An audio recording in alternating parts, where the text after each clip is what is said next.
Okay, welcome everyone to the first of two screencast lectures that we have on the urinary system. So we're going to go and dive right into it here today. And beginning like we always do, a little bit of introductory information. So if I were to ask you, uh, what do you think is the primary function of the kidneys?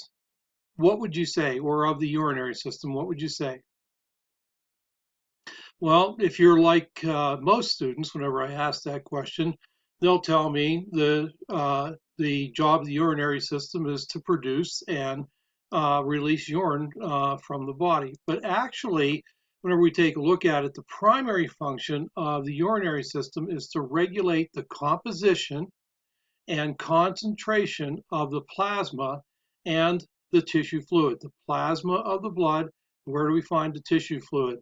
That's the fluid that surrounds the cells of the body, right? The interstitial fluid, the IF, we might say. So, what do we mean by composition and concentration? Composition means what's in it. What are we going to be able to find in there? Nutrients, ions, so on and so forth. What kind of solute do we find making it up? And concentration is going to refer to the relationship between the solute versus water. So, how much solute is there per volume of water? Now, you're not entirely wrong if you think that it has to do with the formation of urine, because how is that function going to be accomplished? Well, we see that the function of the urinary system is accomplished through the formation of urine that comes from the blood plasma, and it comes from the blood plasma as it's filtered from the kidneys. All right. With that in mind, let's go into anatomy now and start to take a look at what are the components of the urinary system. And then once we have the anatomy down, then we'll be able to take a look at physiology and see how composition and concentration is accomplished and the formation of urine is accomplished. So, what are the urinary organs? Well, obviously, the kidneys are urinary organs. The job of the kidneys is going to be to filter waste products from the blood and then convert that filtrate into urine. So what happens first is not urine just isn't immediately formed right out of the blood plasma. Um, it has to be converted during a process that we'll see as we go along. In addition to the kidneys, we're going to have the urinary tract, and the urinary tract is going to include two ureters, the urinary bladder, and the urethra. The job of the urinary tract is going to be to transport urine out of the body. So once it's formed, it's going to need to be transported out of the body. That's the job of the tract. So here's our initial diagram of the urinary organs and their relationship to one another. This is something that you should know. I think it mentions in the objectives to make sure you can identify urinary system anatomy. And so here's our diagram of that anatomy. And we'll be referring back to this diagram or similar diagrams to it as we progress along. All right. So functions. Well, we know the primary function is the control the composition and concentration of the blood plasma. But along with that, there are some other functions that are going to be achieved uh, basically by the completion of that primary function. One is to remove waste products from the blood that are produced by cells during their normal activities. A second is going to be to store urine, and that's going to be a function of the urinary bladder. So as the urine's formed, we don't pass it out immediately. We can pass it out at a prescribed time of our choosing because of the bladder. By the way, the urinary bladder can store as much as a liter of urine, but if you had a liter of urine actually stored in your bladder, that might create a kind of a very painful situation. Usually, the bladder is going to be stimulated to release urine from the body whenever we get around, say, 300, 350 milliliters. And so, obviously, then another function is the excretion of the urine, and again, at the appropriate time, and the regulation of blood volume. That is to say, blood volume is usually a function of how much water is in the blood. So, regulating the concentration of water. So the kidneys control the volume of interstitial fluid, we say, or the IF, and blood, and they do this under the direction of certain hormones. Excuse me, and we'll take a look at those, what those hormones are, whenever we get into the physiology section. But in addition, this is a function that of the urinary system and kidneys that people are relatively unaware of, and that is erythrocyte production. Now remember, erythrocytes are the red blood cells. Now they're produced by the red bone marrow. But what tells the red bone marrow when red blood cells need to be produced? Maybe there's an insufficient amount of red blood cells. Well, the kidneys constantly monitor the concentration of red blood cells, and um, they produce a hormone called erythropoietin. It's released by the kidneys in response to low blood oxygen levels. So if you have lower than a normal number of red blood cells, you're not going to be able to carry as much oxygen. If there's reduced oxygen levels, then the kidneys are going to release erythropoietin, and the erythropoietin is going to then travel to the bone marrow, and it's going to stimulate red blood cell production in the bone marrow. You increase the number of red blood cells, you're going to increase the oxygen carrying capacity of the blood, as we well know from our discussions in the respiratory system. Okay, so let's take a look first of all at the kidneys. What's their location? Well, the kidneys are said to be located retroperitoneal. What does that mean? Retro means behind. Okay, peritoneal refers to the peritoneum, that sac-like structure in which the abdominopelvic organs are contained, and AL means pertaining to. So they're located outside the peritoneum or behind the peritoneum, depending upon our perspective. So the anterior surface of the kidneys then would literally be covered by the peritoneum. The posterior surface, however, is going to lie directly up against the posterior body wall. So the front of the kidneys is going to be covered by the peritoneum. The back of the kidneys is going to be right up against the posterior body wall. Now, as you can see in this diagram of an artist's conception of a kidney, you can see that the kidneys are longer than they are wide. So we talk about ends of the kidneys, and ends are referred to as poles. And so we have this end of the kidney here, which is more toward the head, so that would be superior. So that's referred to as the superior pole. And the superior pole lies in a position in the abdominopelvic cavity at about where thoracic vertebra number 12 is located. So we say the superior pole is approximately at T12. On the other end down here, we have the inferior pole, and the inferior pole is usually located at L3 or at a position equal to lumbar vertebra number 3.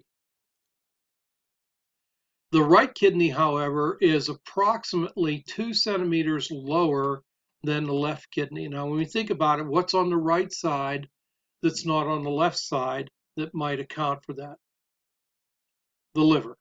So because of the liver, the right kidney is a little bit lower than the left kidney. On the kidneys, there's the adrenal glands are located at the superior pole. The adrenal gland is not shown here, but it's usually located, perched right there on the superior pole of the kidney. So here's a posterior view of the kidneys. Here's our left kidney. Here's our right kidney. Okay, here are the superior poles. This would be about equal to thoracic vertebra number 12. Here's our inferior pole. This would be at about lumbar 3. And if you take a look here, you can see that the left, or excuse me, the right kidney is depressed a little bit down because of the presence of the liver above. and so it's a little bit lower. And so here's L2, and down here, the superior pole at about L3, or the inferior pole, right about the top of L3, and for the right kidney, just a little bit lower than that. Okay, let's take a look at the anatomy of the kidneys, and first we'll begin with the external anatomy. As we can see here in the diagram, the kidneys are bean-shaped, and that's where we get the name kidney beans from. The kidneys tend to have a dark reddish-brown coloration, although when you look at the cat dissection of the urinary system, you're going to see that the kidneys are kind of a light tan or kind of a khaki coloration. The reason for that is because the blood supply has been removed in the preserved cat, so they're lighter in color. But in life, in cats, as in humans, they are kind of dark reddish brown coloration, and that's due to the vast blood supply. The outer covering of the kidneys is referred to as the renal capsule. This is an outer fibrous covering. Remember when we were talking about the lymph nodes, we talked about the three regions, right? So you're going to have a capsule, then you're going to have an outer cortical region, and then you have an inner medullary region. Well, this is the capsule. What's the capsule's job? It's going to separate the kidneys from the surrounding internal body structures. In addition to the renal capsule, next up we take a look at a structure called the hilus. The hilus is the concave medial border, so it helps us to figure out what's the medial and what's the lateral side of the kidney. So if we're looking over here, we can see here on the medial side of the kidney that there's this kind of concavity right here. So this concave region right here is on the medial surface, so this would be toward the inside, and it's concave. This is referred to as the hilus. Next up, not shown in the diagram, we also have associated with the external anatomy the renal arteries. The renal arteries are going to supply each of the kidneys with blood. You probably saw that whenever you were taking a look at the blood supply in the abdominopelvic region when you were studying the cardiovascular system videos of the cat. These renal arteries are, again, as you would have seen in the cardiovascular system of the cat, branches off the abdominal aorta, and they are branches off of the abdominal aorta in humans as well. In addition to the renal arteries, which are going to supply the kidneys with blood, blood is going to be returned from the kidneys via the renal veins. So blood exits each kidney by way of these renal veins. The renal veins will then empty themselves into the inferior vena cava, and the blood will make its way up the inferior vena cava and eventually back to the heart. Our next external structure is called the renal pelvis. The renal pelvis is this funnel-shaped structure that we see here coming out of the hilus of the kidney. So this funnel-shaped region is referred to as the renal pelvis. The renal pelvis, as we can see down here, forms into a tube, and that tube is a ureter. So the renal pelvis then becomes a ureter. All right, now let's take a look at the internal anatomy of the kidneys. We'll go through the internal anatomy first, and then we'll take a look at a diagram. So underneath the capsule, we're going to have the cortex. This is going to be the outer region of the kidney that lies just beneath the capsule. The cortex is going to be reddish brown due to the great blood supply. And again, if whenever you look at a dissection of the cat kidney, it's not going to be that reddish brown coloration. Matter of fact, it's going to be, again, that kind of tan coloration that we're going to see, because the capsule tends to be clear and the cortex generally is plush with a lot of blood vessels and therefore a lot of blood. But in the preserved cats, the blood's been removed, so it's not that dark reddish brown coloration. Then underneath the cortex is the medulla. This would be the inner portion of the kidney. It tends to be lighter in color than the cortex, but in the cats, no, it's a little darker. So everything seems to be opposite in the preserved cats. In humans, the medulla is divided into I put the average number as about 9, but it can be somewhere between 7 and 12 structures that we refer to as the renal pyramids. What are the renal pyramids? These are cone-shaped structures. That's where they get their pyramid name from. And they're going to contain components of the filtering structures of the kidneys called nephrons. And we'll take a look at that in a minute.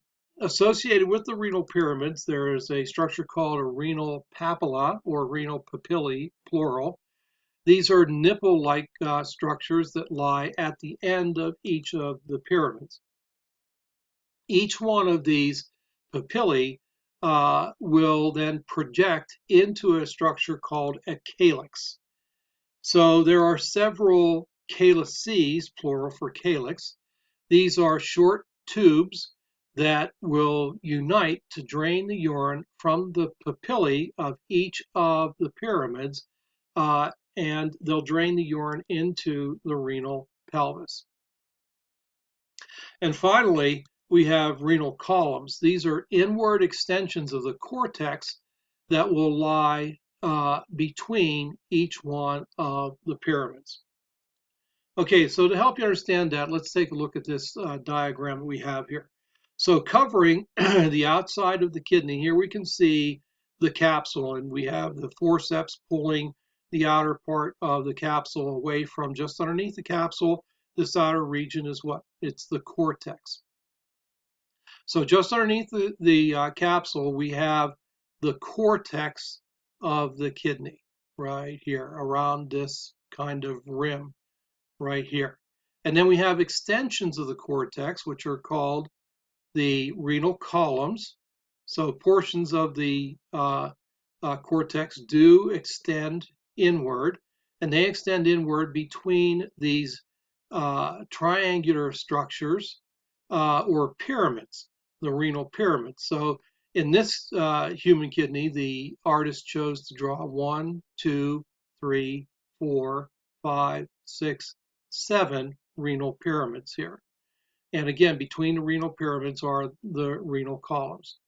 Now, hard to see, but you can see these kind of like little white tips here that are at the end of the pyramids. These are the renal, these are caps over the like nipple-like ends of the pyramids, which are referred to as the renal papillae. So this is a renal papilla, a renal papilla, a renal papilla. Here we have them, and we can see them here. So these kind of nipple-shaped ends of the renal pyramids. Now, each one of those we can see is associated with these tubes. These tubes are referred to as calyces. Now, I didn't mention it in the previous slide, but there are what we call major calyces and minor calyces. So let's take a look at that on the diagram.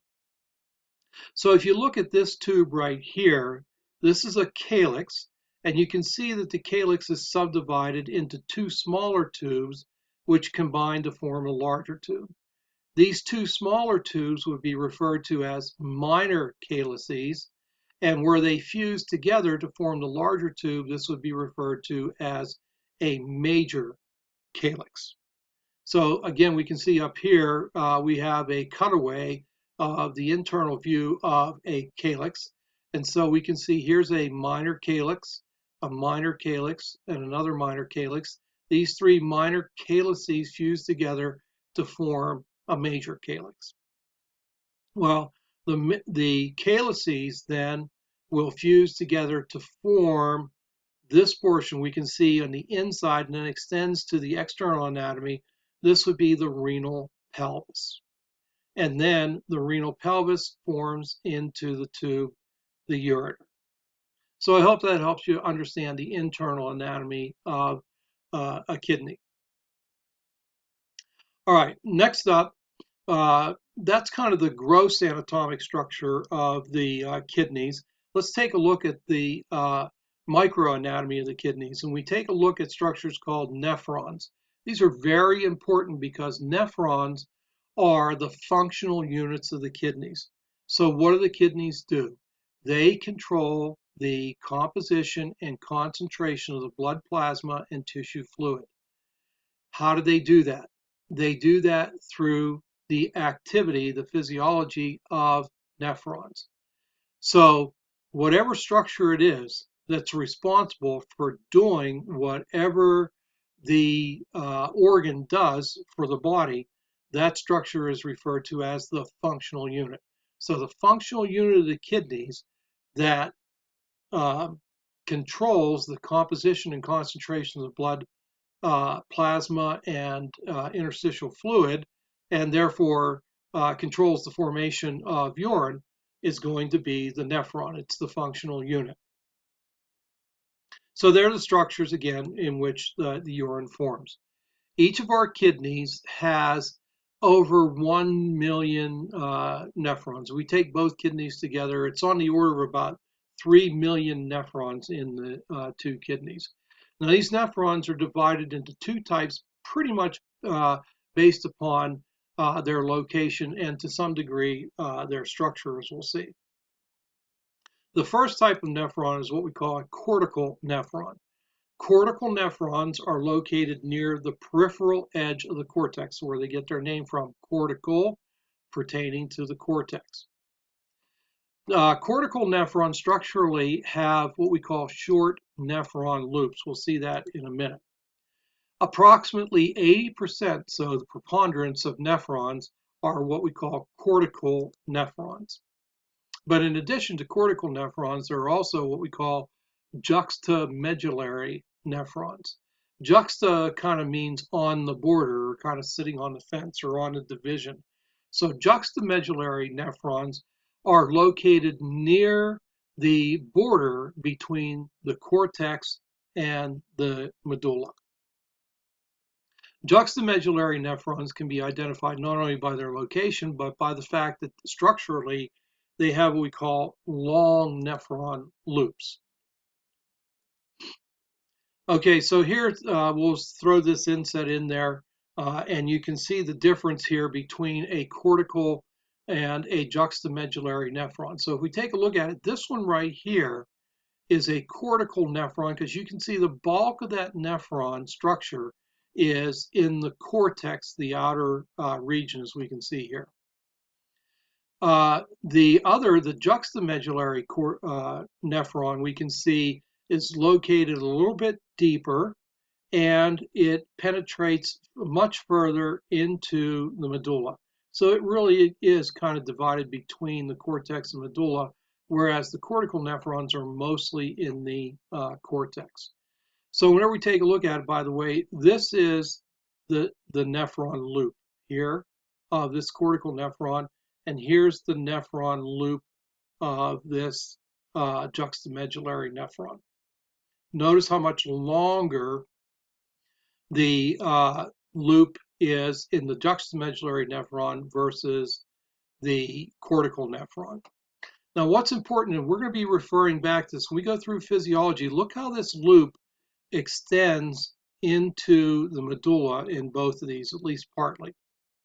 So when we talk about substances being released into the medulla, we're talking about the substances being released around this nephron tubule, in between and on both sides. So just kind of keep that in mind, tuck it in your back pocket for whenever we go over physiology. Okay, now let's take a look at the structure of a nephron anatomy. First structure we take a look at is what we call the renal corpuscle. This is the enlarged head of the nephron. It actually consists of two parts. The first part is an inner tuft, and I'd like for you to add maybe here put in maybe a caret here and say an inner tuft of modified capillaries. This inner tuft of modified capillaries is referred to as the glomerulus. You'll see why we're going to add that term modified in as we progress here. Anyway, the glomerulus is composed of a short afferent arteriole. Remember, afferent means what? Access. And that afferent arteriole is going to carry blood into the glomerulus. So it's going to allow the blood to access the glomerulus. Where's that blood coming from? It's coming from and interlobular artery, which is a branch off the renal artery, which carries blood into the kidney. On the other side, and the blood is then going to exit the glomerulus through an efferent arteriole. So we think about efferent, we think about exit. The efferent arteriole is going to allow the blood to exit from the glomerulus.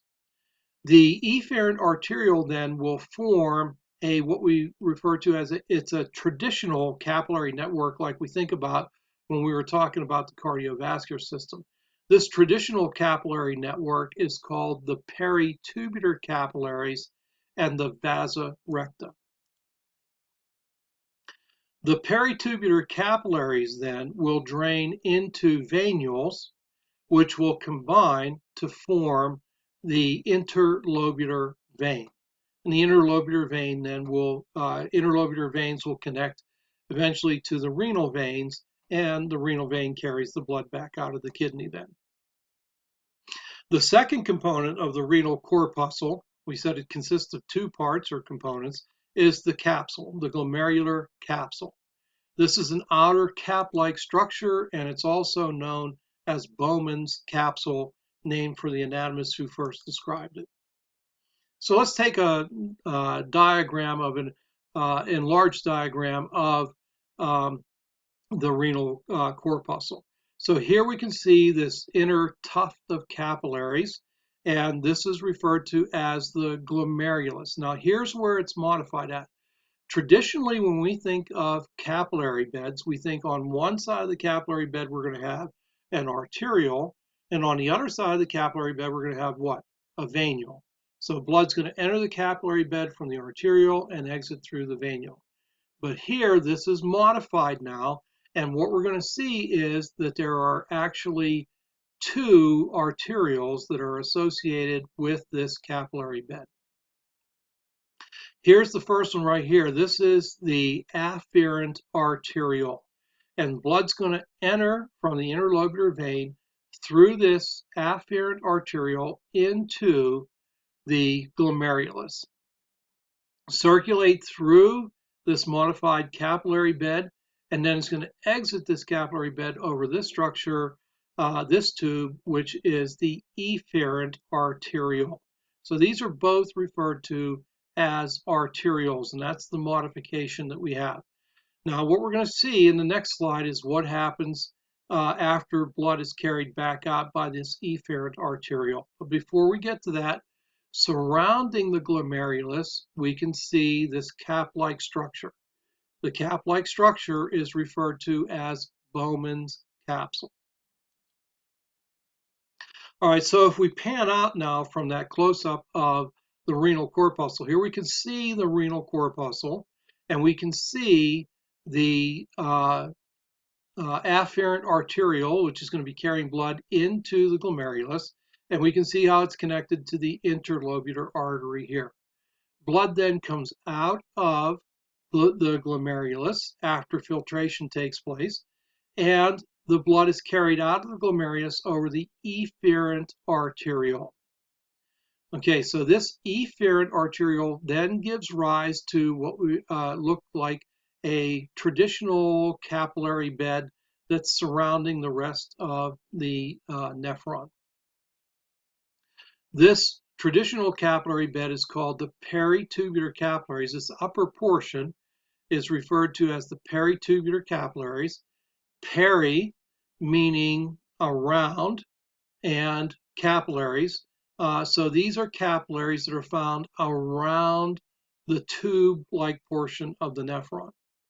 And if we follow this all the way down here to the bottom of the loop of the nephron, we can see that in this capillary bed, there are these straight line connections between the arterial side and the venous side. Where these straight line connections are made is referred to as the vasa recta. And the rest up here is referred to as the peritubular capillaries. So what we can see is the blood is going to enter into the capillaries on one side, and as we traditionally think of capillaries, going to flow across the capillary bed and into the venule on the other side. So here's our venule on the opposite side, and that's going to connect to eventually an interlobular vein, which is going to carry the blood back to the renal veins. Okay, continuing on, the next component of the nephron is the tubule itself, called the nephron tubule. The job of the nephron tubule is to collect filtrate that is going to pass through from Bowman's capsule. The nephron tubule has three main parts. The first part is referred to as the proximal convoluted tubule. This lies closer to the renal corpuscle, the enlarged head. The second component is the distal convoluted tubule. The distal convoluted tubule lies further from the renal corpuscle. Between the two is the loop that we've been talking about. That loop has a name. It's called the loop of Henle, or some refer to it as Henle's loop.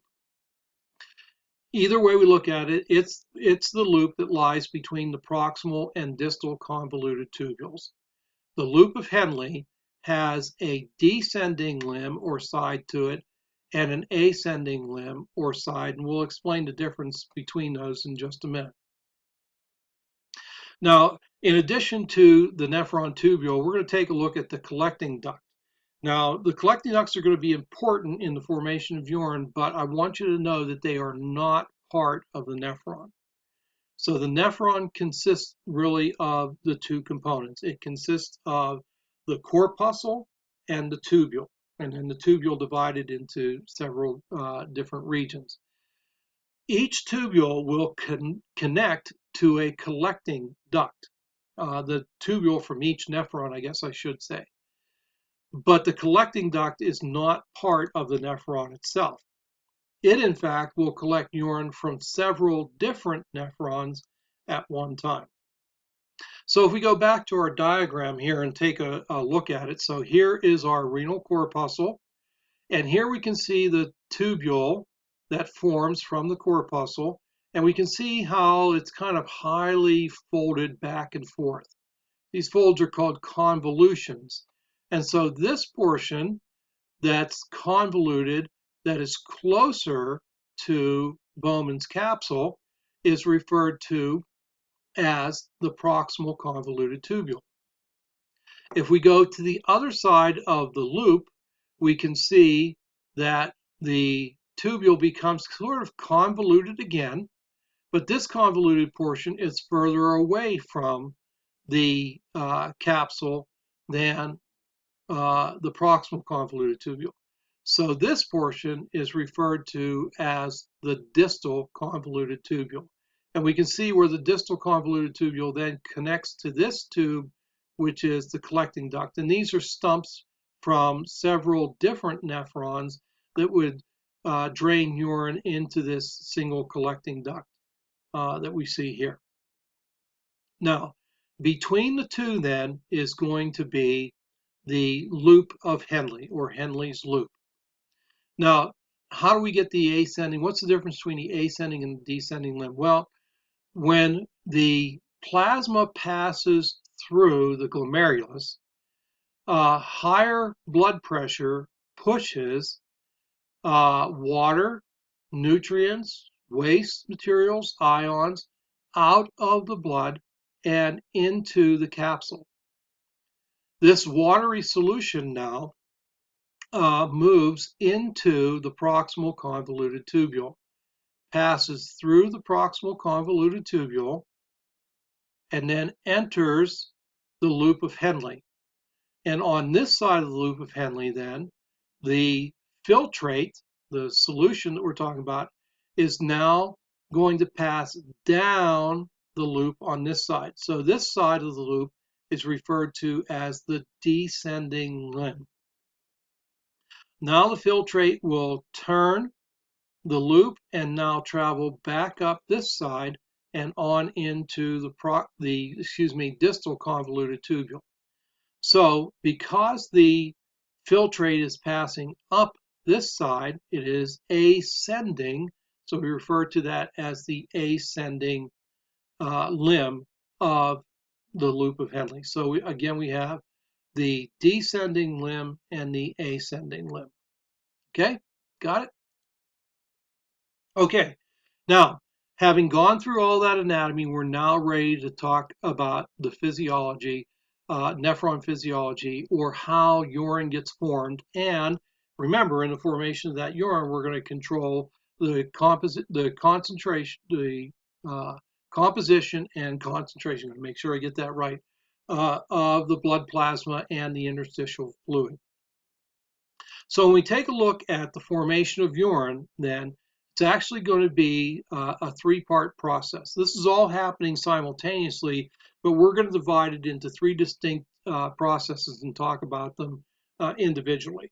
But because we're talking about them individually, I don't want you to think that one happens, then the other, then the other. This is all happening kind of simultaneously or at the same time. So with filtration, what's going to happen is a filtrate of the blood is going to leave the kidney capillaries. It's going to be a lot of water and the different substances that we talked about. This is a passive process that occurs in the renal corpuscle. So filtration occurs in the renal corpuscle. And it's passive because cells don't have to expend any energy in order to move the filtrate into the renal corpuscle. The second phase or component of urine formation or nephron physiology is called reabsorption then. So during reabsorption, most nutrients, water, and essential ions are going to have to be reclaimed. Let's just kind of go back here a minute before we get on to secretion. So, what's going to happen is that this filtrate is going to form, and the filtrate's going to have a lot of water in it, and it's going to have a lot of glucose, amino acids, nutrients, ions, and things like that in it. Okay, now most of that stuff we don't want to get rid of. There will also be waste products in there. So what we want to do is we want to separate the good from the bad now, and we want to reclaim the good that came out in the filtrate and keep it for the body, and then let go of the waste products. This is what happens in reabsorption. We're going to reclaim the essential substances that came out in the filtrate so that they're not lost. And then the final component of neuron physiology or formation of urine is called secretion. Secretion, as opposed to filtration, is an active process. This is an active process of removing undesirable molecules that may still be in the plasma even after filtration has occurred.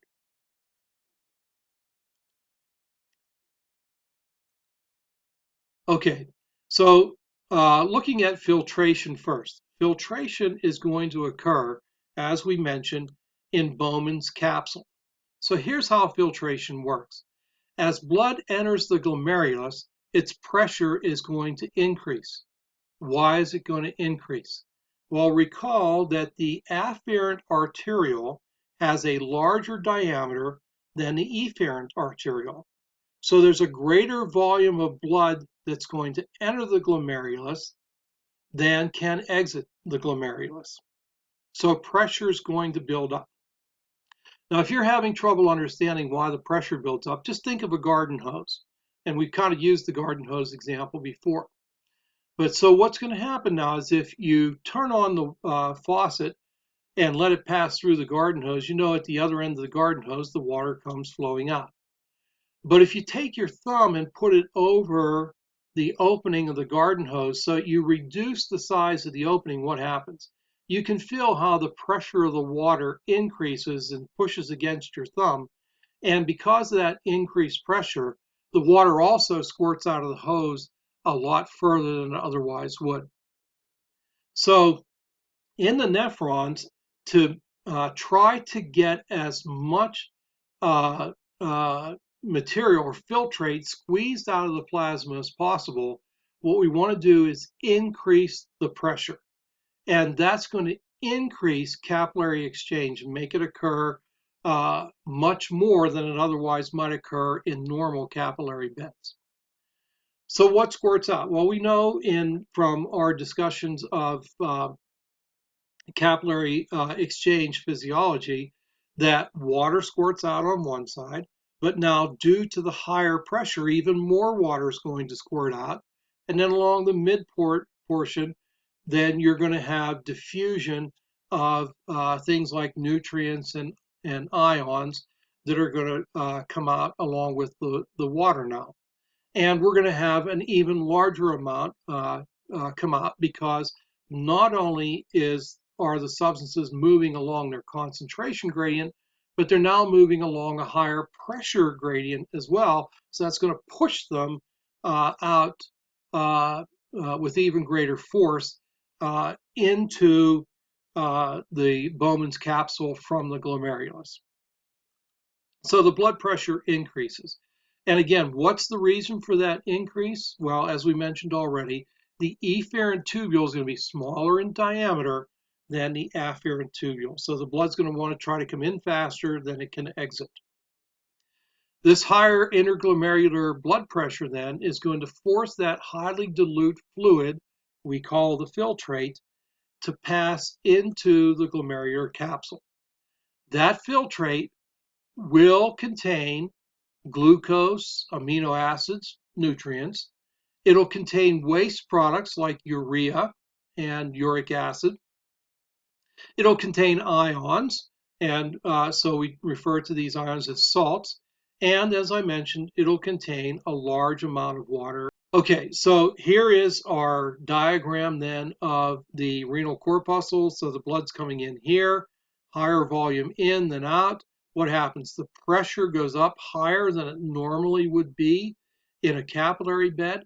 And so what happens? That drives water, nutrients, waste products, ions out of the capillary bed and into the glomerulus and into the capsule. This is referred to as the filtrate. The filtrate then leave the capsule and enter the first part of the tube, the proximal convoluted tubule. And again, why is this pressure higher? The afferent arteriole is larger in diameter than the efferent arteriole. So the blood is trying to come in faster than it can get out. The pressure goes up. So I hope you follow that. Okay, the second component of neuron physiology and the formation of urine is reabsorption. And I think we'll save reabsorption and secretion for our second PowerPoint because that gets a little more involved and takes more time. So we're running at about 43 minutes here. I think we'll break it off there and we'll pick up with reabsorption in nephron physiology in our second screencast lecture on the urinary system.